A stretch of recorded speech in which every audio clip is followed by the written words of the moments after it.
And we're live from the Res, two dark natives, Raul J. Chrisman, right her, and then there is your boy, Andre J. Dominguez in the house. What's happening? House. How you doing, man? I'm feeling good, fresh back from our Vegas trip. Yee, Vegas trip. What is that, Snow Mountain? Snow Mountain Powwow, Las Mountain Vegas.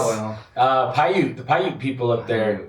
Yeah, I don't know about the history of everything, but I think of Pai, I always think of people. For us, I know Tipai, Ipai, we're talking about the people. I know you go down to Quetzal, they say Pipa. I know you go down to Kokpa, they say Chipai. I know that out there in the Havasu Baja, they talk about the Baja, right? That's the people. And Pipa, people. Pai, they have the gathering of the Pai, that's people. So I'm guessing that maybe they might be in our same language group, you know? Yes, yeah, because you're singing Birdway out there, right? So we must have same cultural stuff. You know, you're talking Paiute, so I don't know what Ute means in their language. Maybe it's like a mountain or something. I don't know. But I do know culturally they're similar to us, which blows everybody's mind, dude, because like when we're going out there, I'm like, oh, I'm going out towards Vegas. The Paiute people out there, they're going to have some bird at their powwow. Yeah. And people are like, they have a bird way out there? And hey, it sounds like we're famous too. We're going to Vegas to sing some bird. And I flew out, so maybe it sounded a lot better. Yeah, boy. All over the Instagram, all over the Snapchat, flying into Vegas. Got a show tonight. Yep. Sound good, you don't know. Right. Hey, you sing it? I'm going to sing as loud and proud as I can. Take a limo in, huh? Meanwhile, it's like 20 miles north of Vegas, you know?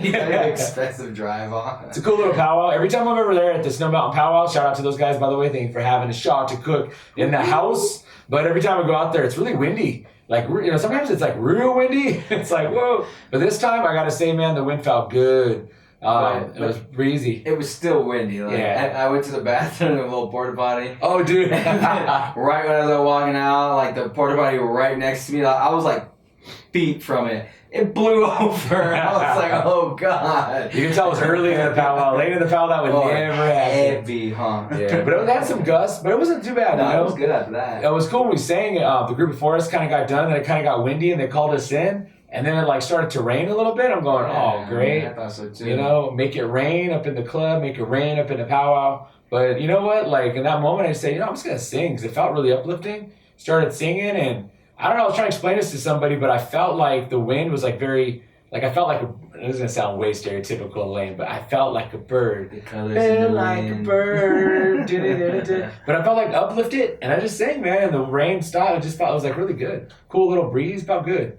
And I felt like the dancers were cool with it. They were enjoying it. They liked it. And yeah. The other singers there sound good. And had those Paiute guys out there, they sound good singing. And it was cool. I thought it was cool. Yeah, it was a good little trip. Well, we were out there just one day, right? Yes, yeah. It was a good little trip. I don't know if you noticed, like if you looked, the one thing that was really cool about that Res, I mean, for those of you guys out there, you're thinking like, where are these guys talking about? This is the tribe that's kind of been famous in the press lately because they have a large dispensary. So they have the world's largest, I think is how they market it, the NUWU marijuana dispensary. And they have a smaller one there right down the street from where the powwow is at. And most people who have never been to a dispensary kind of get it twisted. They think it's like all just weed. And, smells of weed. You know, I got mine from Samson, you know, and it's like all, you know, hits from the bong in the background playing, and there's dudes in there all smoked out. Dabs everywhere. But it's not even like that, you know. You go in there and it's like lotions and creams, and it's a lot of CBD more than actual marijuana. Yeah. And, you know, you're seeing a lot of elders using that for their arthritis hands,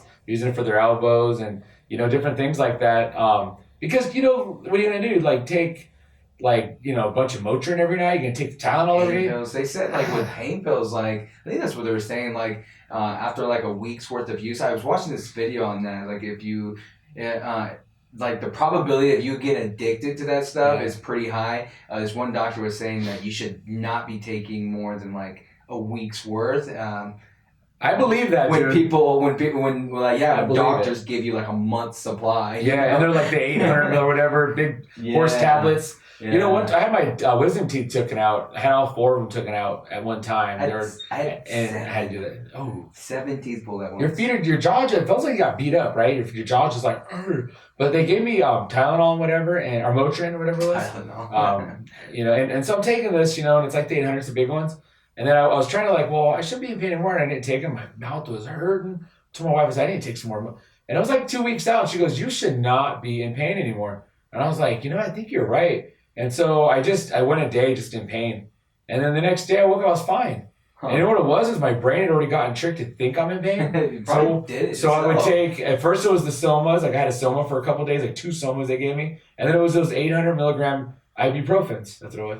The Motrins or whatever, the ibuprofen. And like my body was wanting it and it was telling my brain that I was in pain. And I wasn't in pain. I could have probably stopped taking them a few days earlier. I just had to like detox my brain. It was a weird thing because I've never taken drugs in my life. I've never even smoked marijuana. Yeah.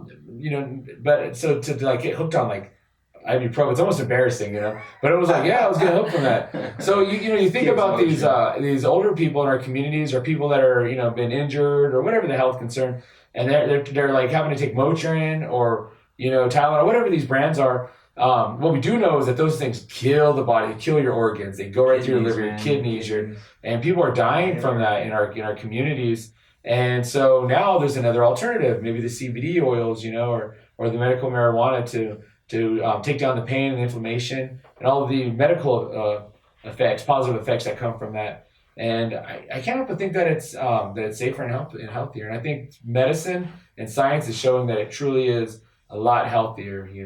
I don't know about the recreational use of it. Like I said, I don't smoke cigarettes, so I'm not going to smoke that.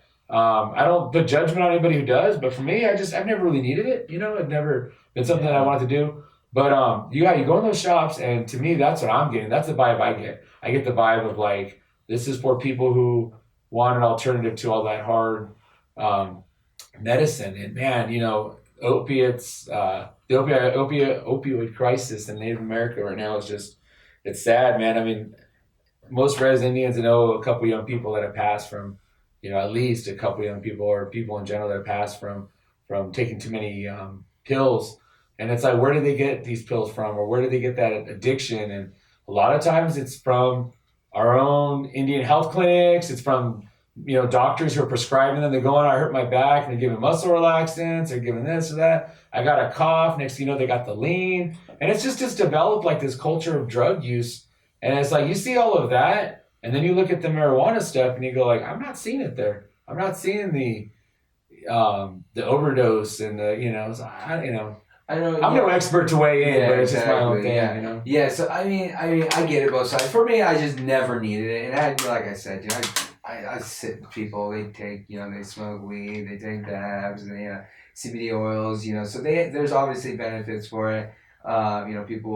People need it. But then there is always that one side that I always hear people say, and I always thought that was interesting. Like, oh man, I'm hungry, like, let me go smoke first, There's that thing where people medicine. They need to smoke before they eat, and that I remember watching this thing saying that could be a potential problem to people, because I know people who like say, oh, weed gives you the munchies and all that other stuff. But then also I know people that will only eat when they smoke weed, It's a little weird thing going on there. It's gonna be interesting, this conversation in 5 years. Yeah, because 5 years ago it was so like, taboo, man. Now it's kind of accepted and people are starting to see the rewards of it or whatever. And in 5 years, I think the science is all gonna catch up, and we'll see what they say then. Positives and negatives of it. Yeah, so good luck with those the Paiutes out there. So that's the spot. They're the ones with the biggest dispensary and all that stuff, and they have their powwows. So that's where we're at. We're out there in North Vegas. What I thought was really cool was if you look behind, as I was going to say, is it's in the desert, so there's like Joshua trees all around. Those are really pretty. But in those mountains, they had snow covered. There literally was snow mountains right there. Snow mountains in the background. Yeah. One of the young ladies there was telling me that those are some of the songs that you find in our salt songs, and salt songs, another song cycle that's sung here in our Kumeyaay areas, but then all the way up there to the Paiutes. So when you look at people way up there, all the way down to us, we look at the bird songs. They show up to cook, and that's like unites everybody. But then like another song cycle, which would be those salt songs, also uniting all of us in a common culture. And so I guess their belief is that some of the songs are talking about those sacred mountains there. And I know that some of those songs are in our language, and they're talking about some of our sacred sites down here. So that to me is really cool to see the unity, displayed in our ancient songs, and in the land. They put all this into the land. Long time ago, it was put into the songs, into the land, so that generations later, who are us, can have proof that we are all connected. We're connected to this land, and we're connected to each other, even all the way up to Las Vegas, out to Supai and to Vegas, to the Paiute, and down through the river, the Mojaves and Chemehuevi, and work your way south to the Quetzon, Cocopah, over the to the Pai and all the different tribes coming in, Tipai, all of us, the Pai people. We have a Pai out in Phoenix, and those songs have all of that in there. So I know we have Jimmy Farron out in Manzanita. He's singing those salt songs. He's doing a good job at that, revitalizing that for our people. We had singers here in our community, before they passed on, way before I was ever born. But some of our tribal members, their grandparents' generation, they had the salt songs here pretty active in this community, in the old village. So it's cool to see that revitalized. I know it's strong out there. It's very spiritual, powerful song as I understand it. And like I said, the Bird, we're out there all jamming Bird, man. So what should you be able to expect when you go out there? Because I know a lot of people, that's a far place to travel, We talked about all these different places that have, the Bird songs, and we got invited. We were all kind of connected as one. What should somebody expect when they get out there? Because for us, for me, I flew in there. I know you drove in with a big group of people, and when we think about Vegas is party lights, adult life, 21 up. You came in with a van full of kids. I know everyone's tripping like, why would you go to Vegas with a group of kids? I was like not a four. I was like, what are you doing, man? Well, that's the educator in me, I guess. I remember somebody hit me up and was like, hey, you gonna go to Vegas for the Snow Mountain Powwow? I was like, what? And for me, my group is Shots Cook. And we got a bunch of kids. I'm like, there's no way we're going out there. Literally a week later, he's like, hey, man, we're all going to go up to Las Vegas. We're going to do this. I said, what? Why? So we can't get in the club. Yeah.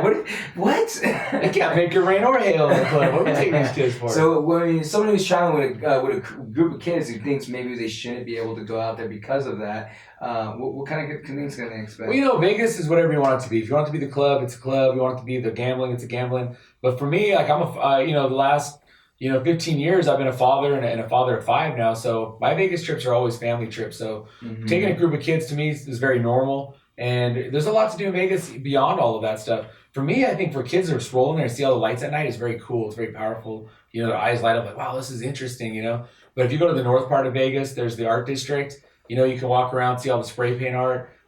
Memorial Day weekend, there's always punk rock bowling. So if you like punk rock, go there and listen to music. But just to walk down Fremont and see that stuff, and then to see all the punk rockers and that culture, it's pretty cool for the kids, I think, to see that. There's obviously circus. But, you go down the strip, you walk through some of that, and it's really congested. So you have to, it's a good learning time for the kids to say, hey, we're in a big group. This is how we behave. This is how we got to keep eyes on each other. We buddy up, and all of that kind of stuff. So there's a lot of learning in that, and seeing people from all over the world. And so for me, Snow Mountain Powwow is great because you have the day you can spend there, but it's on a 3-day weekend, Memorial Day weekend. So you have the opportunity to show up on Friday, go to the powwow, check out the lights on Friday, go down the strip, go there Saturday to the powwow, spend the good day at the powwow, and then at some point break away, or Sunday, go check out Vegas, do all the sights with the kids, or take your lady out to eat or whatever it is.